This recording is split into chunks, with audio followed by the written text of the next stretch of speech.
Satish Kumar Jha, interventional cardiologist, चरक अस्पताल। आज हम इस सीरीज में आज बात करने आए हैं एक नए केस के बारे में। हमारे पास एक 63 साल की महिला रायबरेली से आई थी। उन्हें कुछ दिनों से चलने में सांस की दिक्कत होती थी, सांस फूलती थी तथा 5-7 दिनों से चलने पे सीने में दर्द हो रहा था। 2-3 दिनों से रेस्ट में भी चेस्ट पेन हो रहा था। हम लोगों ने उसकी ईसीजी में देखा, ईसीजी में कुछ चेंजेस मिले। उसके बाद हम लोगों ने प्लान किया कि उसकी एक एंजियोग्राफी की जाए। फिर एंजियोग्राफी की गई तो उनकी 2 आर्टरियों में काफ़ी ब्लॉकेज मिली। एक में करीब 95% था, दूसरे में 90% के अराउंड ब्लॉकेज थी।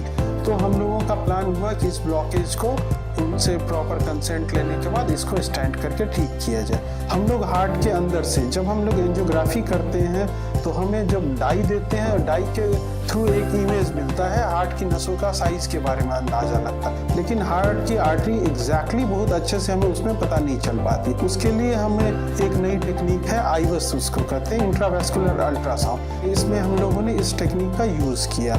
हम लोगों ने ये आईवस अल्ट्रासाउंड डाल दिया हार्ट के अंदर में और अंदर में आर्टरी के इससे एक इमेज लिया। इमेज लेने के बाद हमने इससे क्या सारा हार्ट की आर्टरीज को देखा और जो हमारा एरिया था जहाँ पे ज़्यादा ब्लॉकेज था उस जगह पे हम लोगों ने स्टेंट प्लेस कर दिया।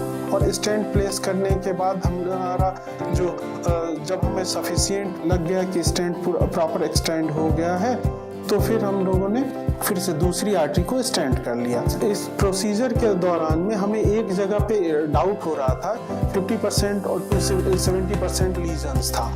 इस जगह को भी हम लोग स्टेंट करना चाहिए या नहीं करना चाहिए। इस टेक्निक से आईवस करने से हमें ये पता चला कि उस एरिया का, उस जगह का जब हम लोगों ने आईवस से मैप किया तो हमें पता चला कि ये एरिया ओनली 47% इसमें ब्लॉकेज दिख रहा है। हमने उस एरिया को छोड़ दिया, वो 47% वाला वो दवाइयों पे ही मैनेज हो जाएगा।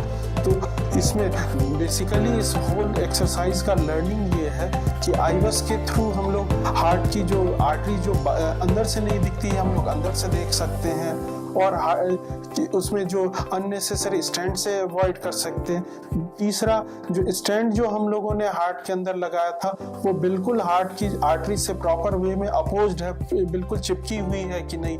अगर वो चिपकी हुई नहीं रहती है तो लॉन्ग टर्म में उसके रिजल्ट खराब आते हैं, लंबे समय में उसमें ब्लॉकेज आने की संभावना होती है। तो हम लोग इस तरह से इस आईवस विधि से करने से हम लोग उसके चांसेस, लॉन्ग टर्म ब्लॉकेज के चांसेस कम करते हैं। धन्यवाद।